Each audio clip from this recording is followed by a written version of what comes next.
put some of this stuff on there, and apparently it's gonna take the anodizing off. Let me show you. Spray it on here, let it sit for a minute, spray some more, and then use a SOS pad, and it takes all this black anodizing off. I'm either about to ruin my wheels or they're gonna come out chrome. I hope it works. I'll update you in a second. Oh, quick update. Starting to do something now. The video says just keep applying it. So we're gonna keep applying it and see how bad this disaster turns out. Let's see how bad did I ruin these wheels. You'll know it's ready when you take an SOS pad and scrub it on there.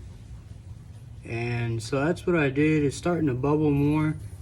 I took an SOS pad, I scrubbed it right there, and it looked clear, so I freaked out and I hurried up and washed it. Well, kind of missed a couple spots, so back for round 2, letting it soak again in a couple spots, like right here and right there it missed.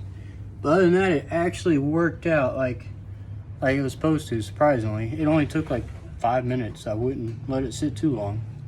Well, it actually worked. Went from this anodized to this, just using the easy off and a couple SOS pads.